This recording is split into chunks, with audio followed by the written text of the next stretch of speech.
All right. Hey, everyone. Welcome to today's show. We have a very, I would say, strong and powerful guest today with us today. Her name is Anastasia. And, she is a concept artist working at Rock Nano at the moment. She comes from a small town, and one of her favorite games, I guess, probably one of the most influential games would be Chrono Trigger and Suikoden 1. So that has somehow affected her art work. So today we'll be chatting with her about her journey, her entire art journey thus far. And she'll be sharing some tips on how to focus, how to master your fears. And also, if you have any questions, please do join us on IG or, yeah, just leave us some comments on Facebook as well. We'll be more than happy to hear them out. So give me a moment. Let me just turn on IG. Okay. And in the meantime, we will invite our guests with our special beam. And here we go. Okay. Hey, Anna. Hello. Yep, Hi. everyone's here now. Hi, Dom. Hey, how are you doing? Thanks for inviting me. You're Good. more than welcome. How have you been doing? I'm good. Very well indeed. Was Very well. nice to. Yeah, I mean, like, what else can I say? Working from home it suits me very well. It's a heaven for me. So COVID hasn't affected you in any way possible. Hey, Doc. Nope. It just makes me live my life even more wonderfully. Oh, really? I don't have to wake up early. Don't wear anything and start work. I can go and play with my dog as I work. I mean, you have a dog. Man. I didn't know that you have a dog. Yeah. What breed is that? Minnie Maltese. She's looking at me now. Oh, I wish we could have a picture of your, a video of your dog, but we work with what we have at the moment, lah. But yeah, that's great. Yeah. That's great. So how old is the dog? Let's talk about the dog first before we start anything like serious. How old is it? He or she? It's a she. She's very old. She's 17 years old. Oh. Her name is Joy. She brings happiness to me every single day of my life. Wow, that's nice. Did you have her since you were a kid? Yeah, since I'm in secondary school. Because during that time I was facing a lot of things in life, so my mom got her, and then my mom kind of wanted to name her in a way that brings me happiness. At first, she wanted to name her Happy, so we go and find what is other words for happy. So which is Joy, which I feel like it sounds nice. So Joy. Okay, cool. So you like the name Joy lah, and it really sparks joy for you lah, in that sense. Yeah, spark joy. That's the whole thing. So how long have you been in this industry already? I think about 10 years now. I'm old, man. Boomer. It's time for me to retire. 10 years. 10 years is not long. I mean, you're younger than me, for goodness sake. Now you're just ancient. It's different. I'm ancient. Okay, give me a moment. Let me just try something out to see if my guest can hear you on Insta. I'm just going to plug up my earpiece so you can just speak normally. Can you hear? For those of you on IG, can you hear her? I hope you guys can hear her. Okay, yeah, you're saying, so yeah, you've been in the industry for 10 years. I mean, that's a while, right? I mean, could you share a little bit more about what you've been doing over the past 10 years? Well, I started working for the industry, not as an artist actually, when I graduated from school. I couldn't really draw everything, even though I graduated from art school, but I couldn't draw. More to that later. And then I was doing PA work, which pretty much like documenting and stuff. Chapalang works are like everything that you need, like document, chasing people for their work. I'm like the nightmare for the artist. Every time I would just appear in front. Every time I appear in front of them, they were like, "Oh no," because that means I need them for the assets and stuff. So I was doing that for 1 year and it kind of during my time there is actually kind of inspires me to go to FZD because Mm-hmm. every day working with artists day in day out, I want to draw, but I'm not allowed to. So it's like so near yet so far kind of feeling. So Mm-hmm. I knew I want to eventually return to be an artist. So every single day during that time, I was so hungry to draw. I would actually go at night to draw with my friends, and Wow. we will go to like Starbucks and everything, like just draw whatever we can find. Wow. We just draw, and then that hunger is actually like helps me a lot to improve. Mm-hmm. And um, I went to FZD like the year after that. And after a year in FZD, I came out and then I went to work in Nubi. Nubi was a Japanese mobile game company that set up in Singapore. So that was like my first job as an artist. And then I worked there for a while. I went to another company, Happy Labs, and then I kind of want to take a break. So after coming out from Happy Labs, I took a break and I took a classes like various classes, online courses like CGMA, Schoolism, for about 6 months to 1 year. And then just nice when I was about to end my online studies, Mm-hmm. one of a friend actually came and asked me whether I want to do freelance for him, and Mm-hmm. I said why not. And after I started doing freelance for him, freelance offers just keep coming in, Wow. and then from then on I just started doing freelance for a few years. After doing that for a few years, then I took a break again. I went to take up more courses online. Mm-hmm. After that I decided to travel more because I really like traveling, and traveling also helps a lot with my anxiety and stuff. And also after that I went to the States to brainstorm. Coming back from brainstorm, I actually received a very nice freelance job also. So Mm-hmm. I continued freelance for another half year before I received an offer from my current workplace at Rock Nano. So I'm working as an art lead there now, Mm. Wow. Wow, you have really and here I compressed am. your whole introduction into like 1 or 2 solid minutes. Well done, you. Thank you, boss. Thank you. I'm no boss lah. I'm no boss. I'm just, just another fellow artist like you are. So you have been on both sides of the coin, right? So to speak. You have Hmm. freelance and you have work full time as well. Can you tell Yep. guys here, like what are some of the differences between what you experience as a freelancer and also what you experience as a full timer? Well, the good thing about the good thing about working for a company is that the pay is stable. You can ask any freelancer artist and they'll tell you the same, that working for a company pays you more stable in terms as in like every end of the month you don't have to think so much, confirm that salary will enter your bank account. Mm, Unless I mean the company screw or whatever. But in most scenario, daily scenario is that you will receive your bank, you receive your money, you don't need to worry anything. And then like it's a 9 to 6 job or something, like it's a stable like 8 hours job. mm, Working as a freelancer is like building your own business. So you cannot see yourself as an artist anymore. You kind of have to see yourself as a businessman. And you mm, became a bit more business minded to like how you calculate how much to charge and everything. Because you need to pay your rents, you need to pay your bills and kind of thing. And there's a lot of fear. I feel like that's when I was working as a freelance artist, mm, that anxiety actually like almost destroys me in a way, because like when I first started working as a freelance artist, um, the fear of like not being able to pay my bills or like losing a job was so scary to me.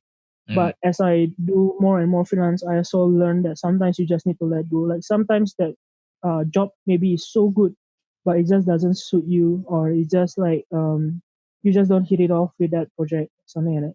Yeah. I hear you. I hear you. I mean, being a business owner for I think for about 6 years, and positioning myself from a freelancer to now more of a business owner, there's a change in mindset as well. Even when Yes. I'm doing my own thing, and I remember there's one conversation when I had with the owner of a game studio, and he was asking me why did I choose to start up as a freelancer or as a a solopreneur, right? And why don't you just work in a game company, right? That was his question. And I remember Mhm. saying like, well, I just want to create my own security. Yeah. And I think that at the beginning of the conversation, right, he was like trying to talk me down. But I think when I said that, I think the whole mood just shifted. Yeah. Because, I wasn't there to look for a job. I was there to look. I saw him as an equal, right? Whether he chose to see me as an equal or not, that's another thing. But I think he sensed that, and the whole mood in that conversation just shifted. Because I wasn't afraid of him saying no to me. I'm like, okay, if you don't want to give me a job or you don't want to give me that contract, that's fine. I can find someone else. And I think being able to grow from the mindset of someone who is dependent on a job to someone who is able to find opportunities, I think that is a very powerful shift for me. And I think that sounds like it's something you went through as well, yeah? Yeah. It's like, for me, it's like a trial through fire. There's a lot of things that you never learned before, or there are things that you didn't know certain things work in this way in the world and stuff. It's surprising, right? Yeah. And like, I mean, like having to learn through Google how to kind of create your own invoice, or like how to kind of calculate your own rates, that kind of thing. This kind of thing, like, people don't really teach you openly. You kind of learn through like asking some people you met in the industry or what. I think that's also another thing that that people rarely talks about, is like learning even to how to make the documents, like such as invoice, or like, the breakdown of how much you're earning per month, that kind of thing. This kind of thing people rarely touch about, but Google is your best friend, so you just Google it if you need to find out. But actually, this thing also you actually need to learn, because it helps a lot in establishing your professionalism in the industry as well. Yeah, I totally hear you on that. I think, but I think in this COVID-19 saga has also brought about more solidarity amongst all the freelancers and creatives, at least in Singapore. I know for sure there are some folks, rather Nicholas Chi, in charge of this COVID-19 freelancers creative solopreneur group. He's trying to organize like a free session where he talks about invoicing, how you do basic bookkeeping stuff over a webcast. So I thought, that's great, because it demystifies the whole business making thing, right? Because when people talk about business, we think, oh my God, you need a lot of money, you need a lot of business expertise. But actually, if you think about it, your day-to-day guy who sells food at a coffee shop, he's also an entrepreneur. He's also a person, right? It's just knowing your costs and what is your revenue. How do you work those out? Correct. Yeah, and once you have that basic knowledge, that's enough for a small business. Yeah. But I feel like that's actually one thing people never thought about when they first talk about like going to freelance. And suddenly, if the client suddenly asks you, can you give me your invoice? Then you're like, huh? So I feel it's very good that your the organizer that you were talking about, Nicholas Chi, trying to go and demystify all of this. I think is a very great step for our industry. Yeah, of course, because it's only when a professional can articulate his or her expertise and kind of like commoditize their services, that's when you know that person is a seasoned professional, because he or she has done so much. Very true.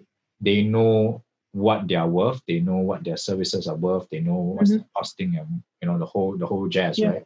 So I think it's important. I think a lot of young designers, when they just fresh graduate and then they say, hey, I want to do freelancing, but are they ready? Do they have the network? Do they have the years of expertise to actually build on a business? So for me, I would recommend. Yeah, you're saying, sorry. I think it's also important to have the self-assuredness, like because when you're talking about like rates with the client, they usually will try to like bargain with you down.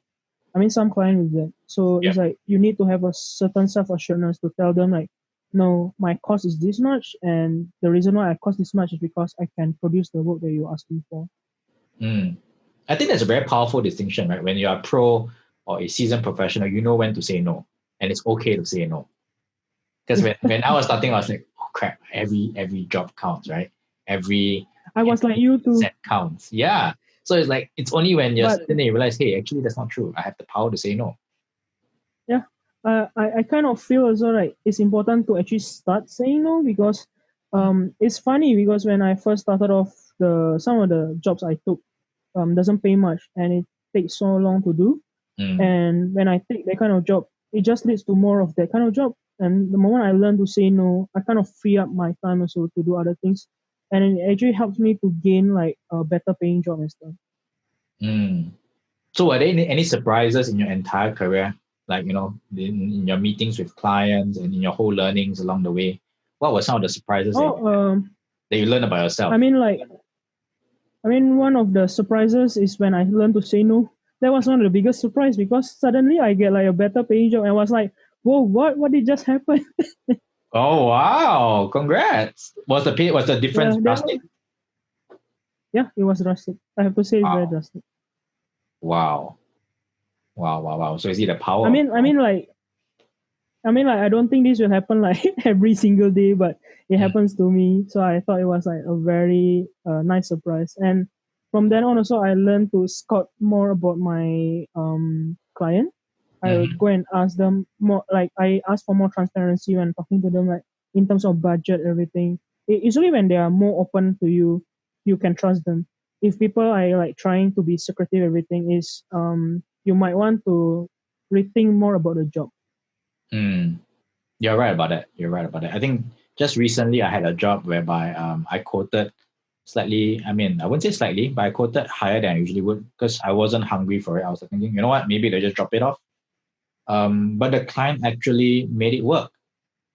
And I was surprised. I was like, okay, wow, they really value what I do, So it shows that actually if you know your stuff, and the client trusts you, they will, and if they really truly want to work with you, they will make ends work. Yes, very true. Yeah, they will. I think also that artists need to remember that they are not only selling their art, they're actually selling their whole life experience as well. Because the amount of years and the amount of hard work it takes you to actually learn your artistic skills, it's not easy. And I feel like that should be paid back. In terms of at least economic gains, I think it's quite a nice way of like paying it off. So that's why I always feel like you shouldn't sell yourself too cheaply usually. I see it slightly differently. It's not so much of a paying back of cost, but it's more like how much value do I generate for, say, the client, right? Because if someone's going to use my artwork and then he or she is going to promote it and make millions of dollars, right? That means I myself have created immense value for the end client, right? And very true. Why? And this is not a case of self-entitlement, but it's a case of if I'm creating this much value, then why do I deserve to put such a low price tag for what I offer? Because obviously it's improving the lives of many people, right? Yep. So I'm doing good. I should be, I won't even think of it as money, but it's more like resources should be allocated to people who do good, right? Who do beneficial stuff for the world, right? So yeah. I think it's also right. When I started freelancing, I start looking at my art more as a product too. Because when you start seeing it as product, right, it's much easier for you to sell it. Because as an artist, we tend to kind of sometimes we do complicate things with like attaching who we are or our emotions into our artwork. To the point, it's very hard to part ways from it. But when you start seeing it as a product, sometimes it's much easier to sell it because it's basically like what we are doing as a freelance artist. We are actually selling services. Yes, it's true. Oh, Nicholas Chi says, "Oh, am I promoting because it's here?" Yeah, no, it's because you have been a great person, and I think what you're doing is great for the community. So thank you for sharing. Thank you so much. Yeah. So yeah, yeah.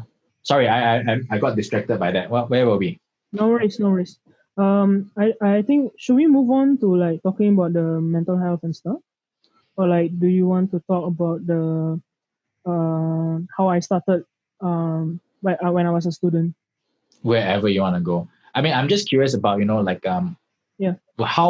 what made you actually see your work as a product? What was that thing that clicked? Hey, this is a product. This is no. So okay, this is a bit like petty, but I was thinking like, how come people can sell the car so expensively. How come I cannot sell my own things so expensively? So I just feel like, oh man, it's so unfair. So after I started like, man, I'm just going to look at this as a product and I'm selling my product. And I deserve the money. I mean, I put in so much effort to build up all my skills. Everything is the same as like how it takes them so many years to build a car. It's the same thing. I'm just selling things that I made with my hand. I mean, like, and my own imagination, everything is my brain juice, man. Yeah, it is, right? It is your brain juice. It comes from you. You're creating something from nothing. So, Yeah. I mean, you deserve to be remunerated in the right amount. Yeah. Yeah. Yeah. Was it a very big step for you to overcome? Yeah, it is. But it's more like I have a F this shit kind of mentality during that time, and but it kind of helps a lot in the positive way. It kind of like give back to me in a positive way actually. Because when it kind of like this is like when you kind of learn to let go, like it's okay if I don't get this.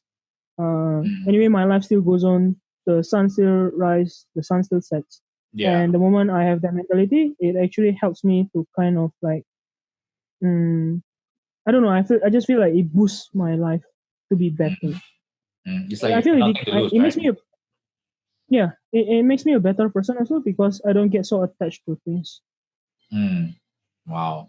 Yeah, I totally agree with you that the moment when I became clear that I got nothing to lose, yeah, just do it. It's fine. Nicholas Chi says hi, by the way, to you. Hi Nicholas. Thank you so much for sharing your Yeah. business tips with people. Yeah. So yeah, I mean maybe you can talk about your entire journey from school like to where you are right now. How was it as a I student? would love to. One thing I've been thinking a lot ever since I was a student is that I really want to share my struggle as a student because I'm not a person who born with the so-called talent. So when I was very young, they kind of tell me like you should never be an artist because you suck. That was my first art teacher, by the way, who told me that. And then after that, it's like basically I received like so many same feedback throughout the years. But I still love games, comic, everything. I know I want to do games. So as years pass after secondary school, I kind of tell myself, oh, I'm going to go art school. I'm going to learn how to make games. But and then like the first assignment they gave us was to draw on 5 pages um, of art and like to give it your best. So I was trying so hard like for the whole week or what to draw these 5 pages, giving my all. And then my first day of the drawing class, I submitted my assignment and then I saw everyone in the whole class, their work was so damn amazing. And I was so demoralized and discouraged. And that was actually a very bad first step for me when I was entering the industry as a student. Because from that day onwards, I kind of set my benchmark very low. Like I keep having the moping mentality that I'm just a bad artist. I can never grow better. And actually, there's a scientific study on this where they said the moment you kind of believe that you can never grow, your brain actually kind of stiffens also, and it becomes harder for you to be able to grow. I mean, if you want, I can recommend a whole book. You can read about it. You can search Carol Dweck and just read her books. Yeah, She talks a lot about it. We can do it offline and then you can just send me. Sure. I can pass it to you later. It's about the plasticity in the brain, right? Yeah, basically, she did a brain study on children on like how come some children learn better than some other children. But anyway, back to my original topic. So basically, my whole mentality when I was in school is just I'm a very bad artist. I can never draw, but I still want to draw. So it was a very contrasting mentality. It goes on all the way until I finish art school, and then when I graduated, I'm like, oh fuck, like I still cannot draw even after many years in the art school. And then I went to go the PA route. I went to go like management route. I went there, but day in day out looking at other artists drawing, it makes me so hungry that I really want to draw. So I know that eventually I need to go back to the industry. It becomes like an addiction. It's like if I don't draw for one day, I get so itchy, and it is so it's like hunger. It really feels like I haven't eaten today. That kind of feeling. So going back to the industry was a very big boost in my life, I have to say. But yeah, anyway, that but the mental struggle continues on. It persists even after FZD. It persisted throughout like my 20s, and I struggled so much mentally. I have a lot of anxiety, and like very small feedback, very small negative feedback affected me in a very big way. So if like one friend told me like I don't like any of your work, and then it's just like it just kills me, that kind of thing. So it persisted on until uh, I think last year or 2 years ago when I went to travel. I decided to travel to many countries. So it's actually a funny story. I went to meet Pascal Champion, who is a very, very good mentor. I talked to him, and then he told me that you need to find who you are. So that's like the first person who told me that. And then the funny thing is that few months later, my dad told me the same thing. You need to find who you are. And the funniest thing is that when I went to travel, I went to the States for a few weeks. And when I was there, the person who owned the BNB tell me the exact same thing. She's a businesswoman, by the way. And it was very interesting to talk to her, but she was telling me, like, you need to find who you are. And then I was like, oh man, if three people tell me this, there must be something already. I cannot deny this anymore. Yes. So I started to, like forcing myself to do things I don't like, such as like, I really hate talking to people. So what I did was, during my travel, I tell myself I need to talk to every strangers I meet. So that's what I did. I was having very bad anxiety, but I was like forcing myself to do it. So I talk to every strangers, and then I just do things I feel very uncomfortable with, and then I slowly got better at like coping with my anxiety. But this thing also helps me because like as the more sure I am of as a person, so it's like I grew as a person. It kind of fits back into the art, and suddenly I see my art actually it grows in a very unexpected manner, and there's a certain depth that was missing when I was younger, and I felt like I can feel it more now. In a way, it's also because like all this life experience feedback into it, but also because as I know who I am, I kind of be less affected with things. I can kind of say like, okay, that's not me. It's okay even if I lose it, or like this is who I am. This is my core values. If people don't agree with it, it's fine, that kind of thing. So it fits back into my art, and how to say, every time, even like if I receive bad feedback or whatever, I still know that it's okay. It's just a job, or like I can kind of learn to separate myself from the art as well. Yeah, I think when you have clarity over your identity and who you are, and you start to realize that, I mean, even for myself, I start to realize that, hey, I'm not my art. Like my art is like what you said, right? It's a product. It's something that I do. Especially if it's for clients, it's a commercial product. It's something that's to serve someone's interest. It's not my artistic interest. I'm just using my skill to do something. I take away I still feel like for it, but I can choose to withdraw and take away my feelings. If someone needs to change it, I can change it. It's fine. It's a product. And that's a very professional way of actually dealing with it. Actually, yeah. But I think also is actually when I was very young, it was very difficult for me to do this because when I graduated from school, actually one of my friend who's much older than me, she did tell me like, "Hey, you're Anna before you are your art." But to me during that time, it didn't click at all. But as I grew older, after I kind of find who I am, it kind of clicks much more. Yeah. And like how I find who I am also is because I feel like the more I streamline my thoughts, like the better I understand who I am more. Because like you understand your own thinking, you kind of learn to manage your own feelings and stuff. You kind of know where is your comfort zone, where's your outside your comfort zone. Yeah. Exactly, because you are clear of who you are already and what are your strengths and what are your weaknesses. So it's very empowering because you have this good grasp of self-awareness, and that helps you even when you're dealing with different kinds of people, right? Yeah. Also, I want to relate this back to the studying part because as a student, I was telling you just now I got very low benchmark for myself. So I just want to say that as I grow more sure of myself, I start to realize actually this benchmark might not even matters anymore because it matters more for me to kind of believe in my own visions. It's like I have a certain world I want to build in my artistic sense. So for example, like I love to build like different stories and different world. I kind of know that's what I want to do on my free time. Mm, It doesn't even matter whether I'm good at it or I'm bad at it. I just want to do it.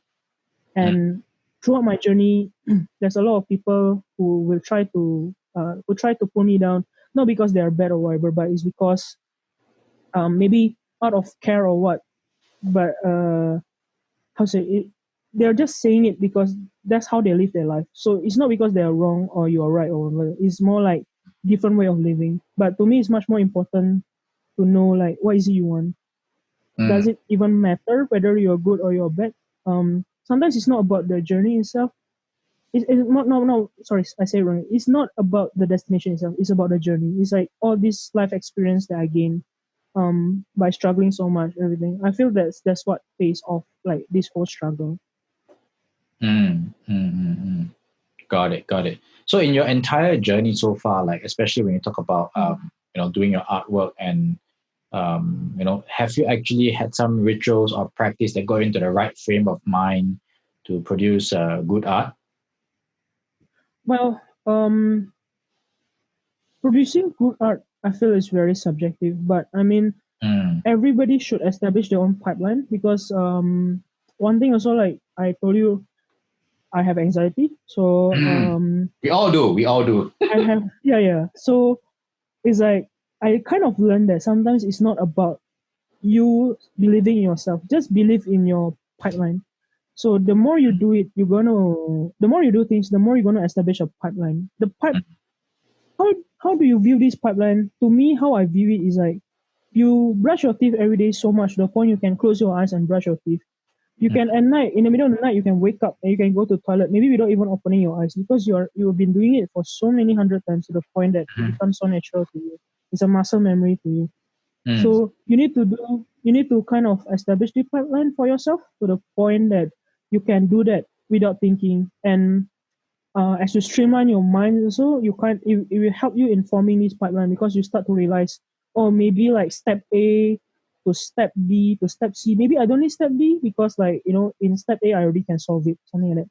So the more you streamline your thoughts also, the more this pipeline going to flesh out itself and the faster you're going to work, the better artwork also you're going to churn out. mm. So it sounds like clarity is a very big thing that helped you in what you do. Right? I mean, when you're clear about Yes, your pipeline, yes, I clear about feel. your identity, that actually help you. Are there any like practices that you do to actually help you to get this sort of clarity? Like I don't know, books that you I think read like or any stuff that you came across. oh I mean, I read a lot of self help books. I go and watch a lot of YouTube self help, like motivational talk and stuff. I mean, like it sounds very stupid, but it really helps. But I think one thing that really helps for me is breaking things down for myself. So as in like I break things down to steps by steps. So for example, like I receive a brief, and then like how am I going to move forward? What's my execution plan? So the moment you can break things down to like simple steps, you can it can be as simple as like do a color pass, do a shadow pass. But when you can make it so clear to yourself, it's much easier for you to know how much time it's going to take you, how long it will take, how much energy you need to achieve this.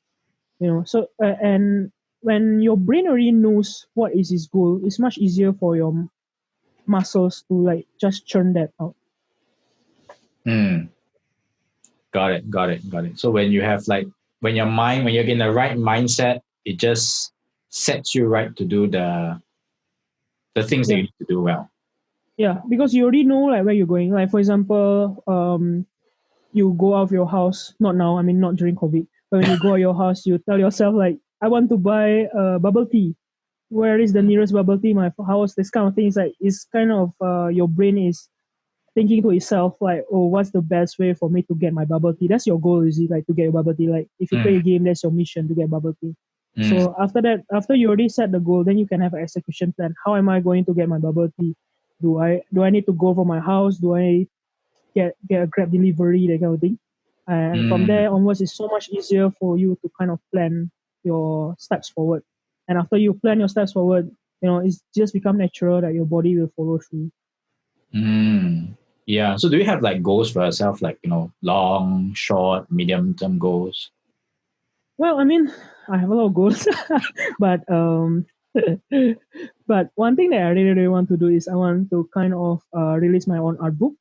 Hmm? But until now, I'm still thinking like what is it exactly I want to put inside. Mm. So, but I have several world in mind that I was thinking a lot. So I can show it to you maybe later. I can show you some of the artwork I did for that world. Sure, sure, Yeah. sure, cool. I mean, like I know that our previous speaker Ray, he actually has like a strategy, right, to come out with some Mm-hmm. goals because he based it on Warren Buffett, if I'm not wrong. So it's like he came Mm-hmm. up with like write down your top 25 things that you want to do, and just Mm-hmm. open your five. Do you have like something like Mm. a mantra for like goal setting that you use for yourself? Uh, I don't have a mantra, but I do have like these things, the listing that you said, I do have it. But mine is more like a yearly list. So if like I don't achieve it in that year, so I kind of need to relook at my list. Mm, So one of the thing that's in my list because I'm still recovering from it is to overcome my anxiety. So it's like learning more to manage my fear, everything, because I'm just getting better at it this year. So I'm mm, trying to take things slowly. mm, So that's mm, why it's like learning to forgive myself and moving forward. So it's a bit more on like um, building my own self compared to like building my artistic goal. So mm, another thing that I was actually doing this year, beginning of this year before COVID, was actually I started going to the gym.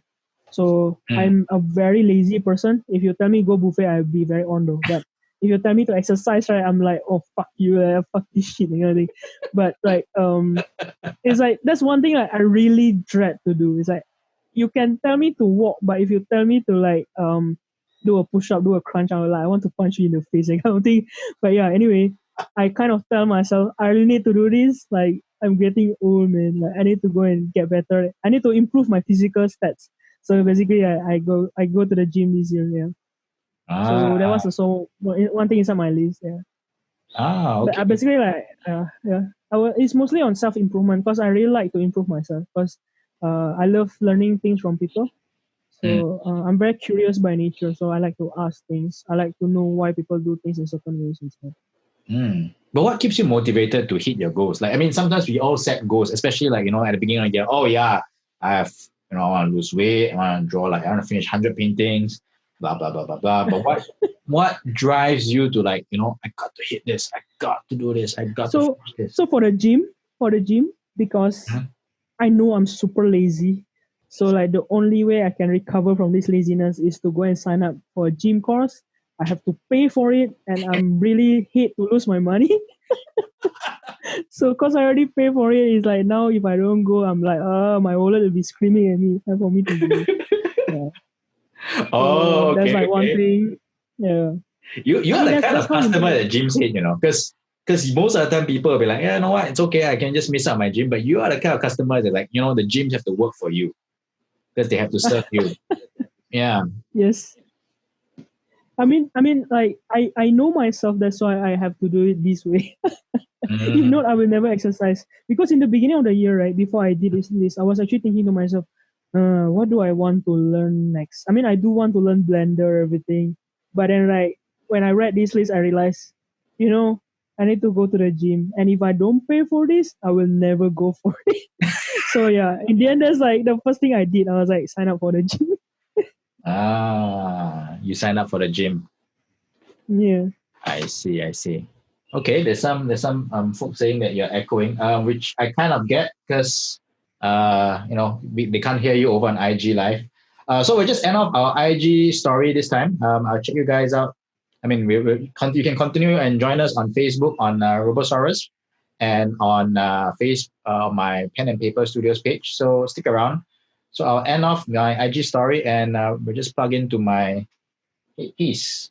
Bye guys on IG. Okay, let me Thank you. get that off and put on my headphones. Just give me a while. Yep. There we go.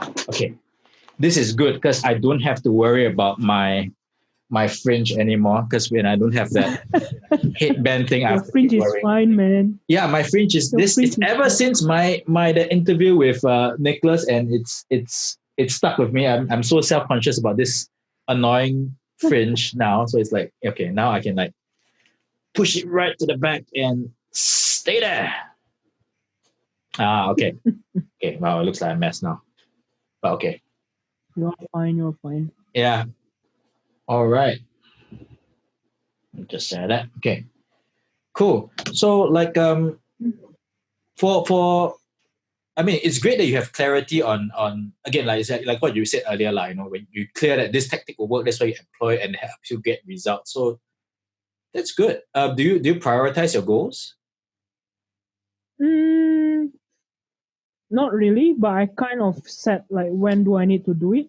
So it's like maybe I say like by March I need to go sign up to the gym, and there's a reasoning for it as well because Mm, before that I have things to settle on. So mm, after things are settled, then I already know like my schedule pretty much. So and mm, I kind of have a deadline for myself like when I need to do it by. Because if I don't do it by that month, I will never do it. That's the only reason why I do it. mm, Yeah, but I mean like for other things like how to kind of prioritize my list. mm, I think I will also see my motivation. So for mm, example, like what's the reason for me to do this? mm, So for example, like why I want to learn 3D is because there's a certain look in my art that I want to try to get to achieve. mm, So that's actually the reason why I want to try out to learn 3D. mm, So and then like it's the same thing what I will do for my concert actually. Like after I set a goal, I will kind of break it down to smaller pieces. And then like how can I achieve that? Do I need to buy a Gunboat video? Can I just watch YouTube video? Do I need to talk to certain people to learn how to do it? That kind of thing. And from there I kind of plan for myself my execution goal on how to go there. mm. I see. So yeah, so you actually do have like trust in your pipeline, like what you said, right? You do have your process of Yeah, breaking things down so that it's bite size, you get it, and you can take small yeah. actions to help you to get closer to your Yeah. goals.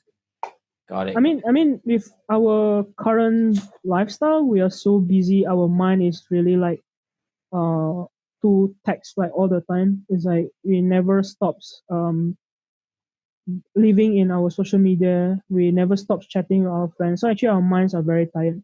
So I feel like breaking things down makes it easier for my brain to kind of process things also. Mm, And as I break things down, it also creates a clarity for me as well, like in terms of what is it truly that I want to achieve. Like for example, mm, simple things as in like I want to be an artist, that kind of goal. mm, I mean, this kind of goal actually is a very big goal, but you need to kind of be clear to yourself. Actually, why do you want to be an artist? Do mm, I just want to draw? I mean, but I can also do it as a hobby, right? Or is it you mm, want to do it as a living? But when you do it as a living, like what kind of art do you want to draw? Do you want to draw like animations? Do you mm, want to draw illustrations? This kind of things. And also like when you answer this why, it helps you. So like it helps you especially when you are at your darkest moments. mm, Because drawing art is not easy. And mm, especially when you're in school, it's very, very difficult. So mm, remembering the whys actually kind of helps you go on, mm. push you forward towards your goal. Yeah, that's what Simon Sinek says, right? Because when you know what you want to do, when you know your purpose, you know your why, Mm-hmm. every step that I take becomes very intentional because I'm moving towards Mm-hmm. a more purposeful kind of life. I kind of like know Yes. my mission in life, what I'm set to do. It gives meaning to what I do. And then that's a very Yeah, yeah. powerful driver for things. Mm-hmm. Yeah. Yeah. And it also helps you in your dark moments because when you have a bigger goal in mind, right? Even when you trudge through like the daily life, you know it's okay. I have a certain things I'm trying to aim for by Mm, doing this. So it mm, helps you to go forward. mm. Yeah. Cool. I mean, a lot of the things that you said really resonate with me. There's this book that I'm reading right now. It's called Compound Mm-hmm. Effect. In a nutshell, it's really just the tiniest action just compounds over time, and it creates a big Yes. change or a big shift.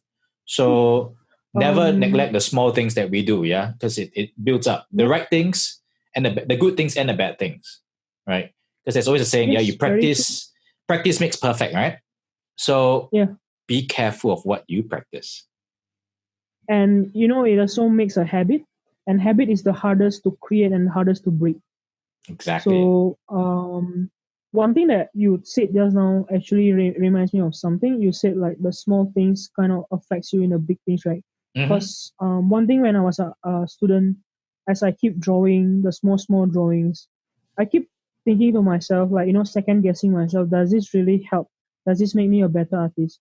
But Mm-hmm. this kind of thing you will really never know until you've been doing it so much. Maybe like 1 year down the line, you suddenly you look back, then only then you get to see the goal. So Mm. like I when I was doing it, sometimes I feel like I'm doing it blindly. But Mm-hmm. there's a certain trust level you need to have yourself to kind of trust yourself that it's okay. I'm doing it because I have a certain things I want to achieve in my mind. Mm. Mm. So, And also like just now, mm-hmm. sorry. No, no, go ahead, please. Also yeah. So one thing also you said like the small things such as the good things and the bad things compounds in the future, right? I Mm. kind of want to elaborate on that also because one thing about having anxiety is that you tend to be bogged down a lot by very negative thinking. Mm. You compare yourself with everyone and you like put yourself as the worst, Mm. and your brain gets stuck on it because our brain has this thing called brain fart, which means like it just gets stuck on a certain idea or what, and then it Mm. cannot move forward. So Yes, actually, yes. I do want to say something like your brain. Just imagine your brain as a box, then what you put inside, you can only fill in like 500 milliliter of water. So imagine you Mm. put in all the dirty water, then you cannot you don't have space to think about like better things. You don't have space to put in fresh water. So that's why Mm. I always tell myself, right, I must end the day in a positive note so that I can think of good things. I can create good things, because I find it very hard to work when I'm feeling very negative or bogged down. So one thing I tell myself is like I must always end the day with a very good note. Wow, that's a very powerful practice. I mean, I don't use that for my art, but I try to do that as much as I can with my wife. We Mhm. practice appreciating one another, so that helps in our Oh, that's relationship. nice. Yeah, so That's I think nice. this could be something that maybe I could bring this to my art. Maybe sometimes I could be really having a bad day at work. Maybe yeah, think about, or maybe just end it on a positive note for art. Yeah, Yes, yes. cool. So like, Because hmm? yes. No, the reason why I say it also is because your brain can only process so much. So if you keep putting in very negative things in your mind, then you have no space to think about other creative things. So Mm, sometimes it's okay to let go and just put more breathing space in your mind, so you can actually start to think about all the things you can create eventually, rather than being so negative about your life that you feel like there's no space for you to do anything, because your brain also no space for it to breathe. mm, There's no space for it to churn out new things. mm. So I have a question though. Like you mentioned, anxiety is something that comes up for you. Mm-hmm. How do you break that down when you are anxious? I mean, what's your process like to handle and manage that? So as I know myself more, so it's so much easier to manage my fear. But one thing that happens a lot when you're anxious is that you actually don't breathe as much. Because I went to online and read up a lot, because I told you I'm very curious, so I kind of want to know Mm, why I got anxiety and everything. So I mm-hmm, went to research why do I get anxiety. So one thing is like your body got tense, so you don't breathe so much.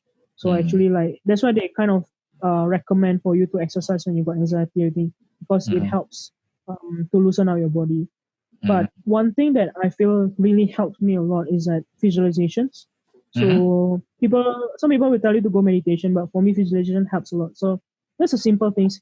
Just imagine all your anxiety is a ball, is a fur ball, is inside your fist, and then you just letting it go, and the wind just come and blow it away. It sounds like very black magic or what, but it's just a visualization to make yourself feel better. You can think of it as anything. You can think of it as a fart or whatever, but as long as mm, whatever makes you feel better. mm, And there's another way which they kind of tell you to like snap yourself back to the present moment, which mm-hmm, is mm-hmm, take an ice cube, or like just with your bare foot step on a cold floor, or mm, like step on a cold water, and then just realize that whatever you are feeling is just emotions, but it's not really your present feeling. So the coolness on your feet or inside your hand will actually override whatever bundle of emotion inside you, because that is like how say, it's like a direct feeling compared to like what's inside your heart, which is more like a bundle of indirect emotions that you don't know what's there. You don't know Yeah, what's that yeah, bundle yeah. made of. It's a very Yeah, somatic way of intervening or intervention to kind yeah, of like get correct. your body to realize, okay, this is my physical senses. This is what I'm feeling. Yeah, It's like yeah, very a true. break. Yeah. Yeah, yeah. So by doing that, also you kind of override that feeling, right? And then you can kind of calm yourself and tell yourself, right, let's try to break these emotions down. What is it truly I'm feeling? And then how can I manage it? It's like if some things, one thing I learned also to let go, right, is that it helps a lot in this because some things you cannot solve it in that night. There's no point for you to think about it. Some things are going to bother you for very long. So it's okay, like just fuck it and just,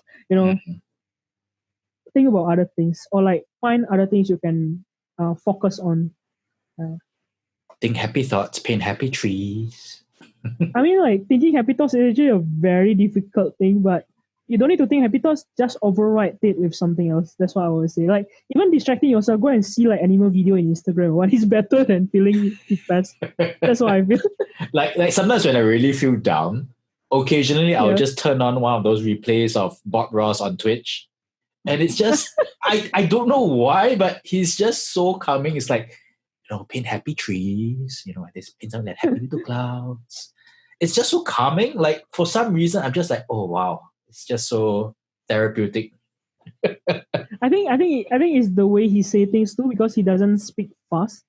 Because there's one thing also, when you speak very fast, it kind of make yourself you don't breathe enough, so you feel anxious, and you make the other person feel anxious also because he need to catch like what you're trying to say.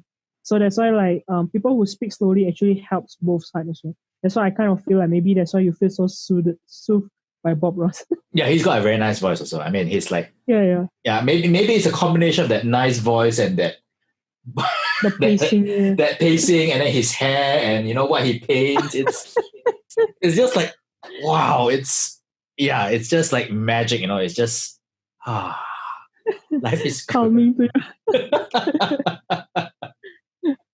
like for me, whenever I feel stressed, I go Instagram and I just look at animal videos. Oh, you're the animal kind. Okay, that's cool. That's cool. Everyone has different ways of calming down. Yeah, for me it's just animal videos. I override all my memories with animal videos. Wow. So you must have a lot of animal videos on your phone, lah. Well, my Instagram, they don't even recommend art anymore. They just recommend animal videos.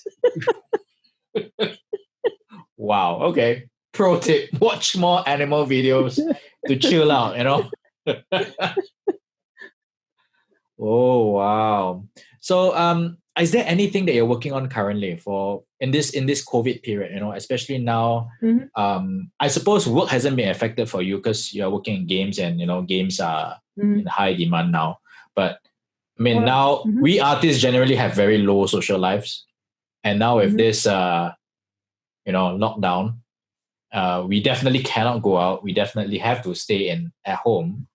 Has it gotten you to want to do something different? Tom, Yeah. Tom, can I just say something? Yes. I feel like I have more social life. I have more social life after COVID because everyone is stuck from home, and I refuse to leave my home so they can reach me through Discord. Wow, so I have really? more social life. I don't like to go out. So, now I have more social life because everyone is in Discord and they call me. Wow. That is cool. See, it's not all doom and gloom, yeah? It can No. Wow. I know it's very bad, but I'm like very happy about this. So you still can maintain your social network and that's cool. No, I think I have more social life now than compared to when there's no COVID. Nicholas G is saying, wow, but Bob Ross FTW, go throw. Yeah, but you were asking me like why I'm working now. You actually can go to my blog, the one I shared with you earlier. So currently I'm just like doing a lot of landscape because that's something I really like to do. Because at work I get to do more characters. So like when I'm at home, I just kind of want to chill out So I just like paint like some plain air or like my own landscape and stuff. So do you see yourself more as a landscape artist or a environment artist or character artist, or Well, I see myself more as a world builder because every time I paint something, that's actually I can tell you a lot of things about the world. But yeah, I mean, more generally, I will call myself environment artist, concept artist. Yeah. But you build worlds lah. I mean, you see yourself like imagining culture, history and the landscape.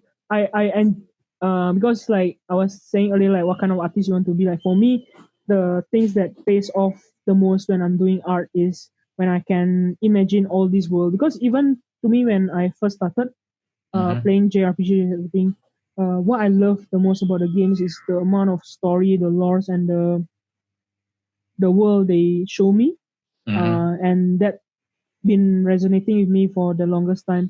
So every time I draw like a concept, I'm always thinking about like what kind of world they live in, what kind of culture or like habit do they have.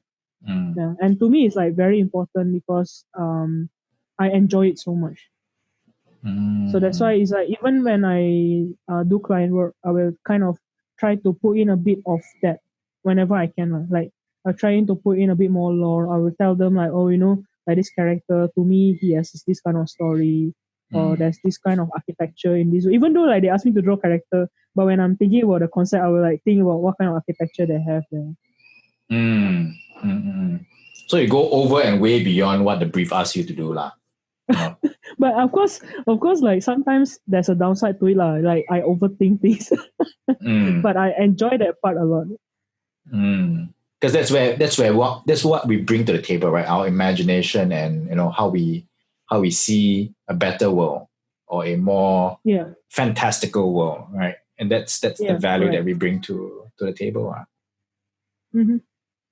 Cool. Is there any favorite worlds that you have built so far? Of the many worlds that you have created, which is your best or favorite? There is one that I'm working on. I haven't posted it anywhere, but I can send it to you maybe after this. Or maybe I can post it in Facebook after this. Yeah, that'd be great. Yeah. Yeah. So basically, I actually wrote a story about it. I was inspired by kind of Sleeping Beauty. Like all the thorns and the roses. So I was imagining like in this dark gothic fairy tale world, this guy got kidnapped by the fairies because like they are cannibal fairies and they want to eat him. But when he got kidnapped into this place, he actually found himself in this snowy landscape with all like Renaissance building just covered in snows, and they are all covered in thorns and like roses. And then as he like traveled through this snowy landscape, he actually found he met one of the fairy who is like not blood crazy yet. And as he talked more with this guy, he found there's actually the queen of the fairies who are sleeping because of a betrayal by the dark fairy, by the elder fairies. It's a political betrayal. They kind of backstab her, and then she went into this deep sleep. Wow. So as later he pulled out the sword, like the whole thorns actually start to pull back. Basically, like there's a lot of political story into it because I really enjoy the kind of story. So anyway, like as the thorn pull back everything, and then she regained her consciousness. He started like talking to her, but then he realized also there's a downside to him waking her up, which is like he managed to control the bloodlust of the fairies. Now the queen is awake, but at the same time, all these thorns was actually protecting the country from the invaders, the surrounding countries. Whoa. Since now there's no more thorns. Since now there are no more thorns like covering the world, the country, right?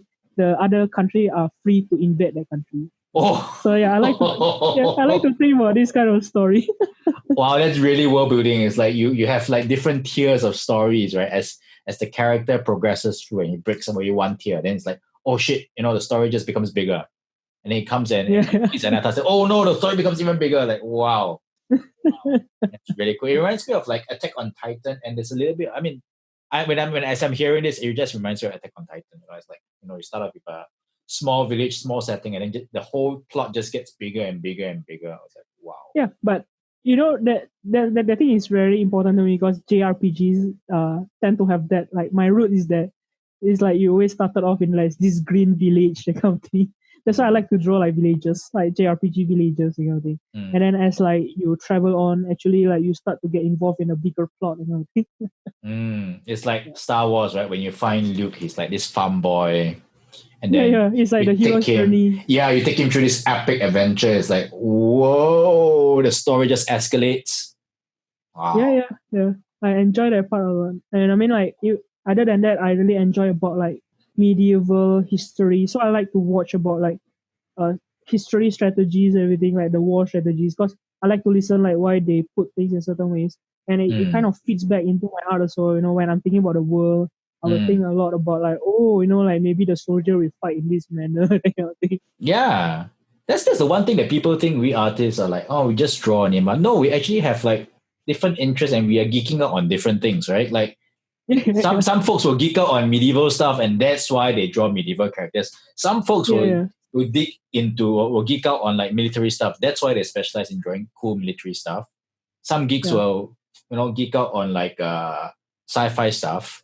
So yeah, like for me, I understand that because I geek out a lot on color, and like when I go out with my friends, like I have a fellow friend who's like me. When we go out, sometimes we just see a reflection of a color on a ball or whatever. We're like, oh my god, look at that! It's so pretty, that kind of thing. Then we just go and stop and admire, or sometimes just look at the sky and there's like very nice color coming out from it, and I just stop and stare at it.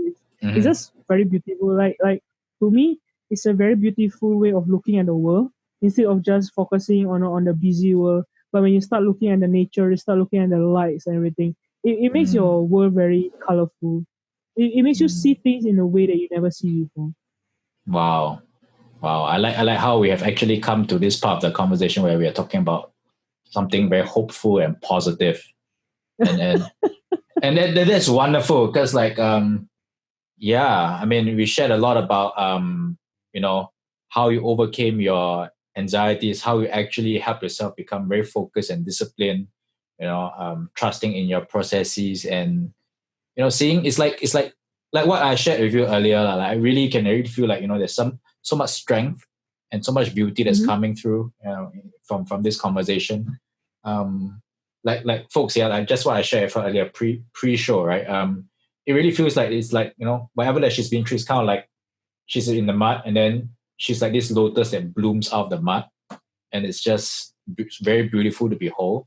And I think I really really like how this conversation goes lah. Like it started off being very serious, but now it's blossoming into what's possible. Thank you. What kind of artwork we can create, what kind of worlds we can build. So before we end tonight's show, do you have any one tip or advice that you can give to our all these folks who are watching here tonight? Oh yeah, actually one thing that I really want to touch, since a lot of people are working from home, I really want to touch a bit on like tips on working from home. So one thing is that if you are struggling to focus when you work from home, you can try to Google this thing called Pomodoro technique, which means like you set up yourself a timer, like 30 minutes to 45 minutes, and then you work within that time. And then after that, you take a break for 15 minutes and then you continue again. But if, for example, that this thing is very hard for you to follow, one another thing you can do is actually when you wake up in the morning, go and take a bath, and then go and change to your office clothes, and then like pretend you are in office, because it's very strange, but this kind of mental readiness actually helps a lot also. And another thing also that I kind of want to tell people is that to stand up and stretch, because I was actually having a lot of back problem before I started going to the gym, because I was like working so much from home and that's like living a very sedentary lifestyle. So just stand up and stretch before you start work and after you start work. Before you start work is kind of my own belief that actually sitting is very straightness on your body. So actually stretching your limbs actually helps a lot when your body need to be like in one position all the time. So I would kind of recommend before and after work, just do a light stretching, just move about, especially your lower body, stretch it a lot more because you don't move it that much. So that's one tip for me. Wow, that's 3 tips already. Like doing the Pomodoro technique, your stretching, and then what's the second one? Oh, gee, I forgot. Changing the clothes. Changing. Oh, okay, yeah. Because I do that all the time. It's like whenever I go for a Zoom meeting, it's always my black shirt. That's like my uniform already.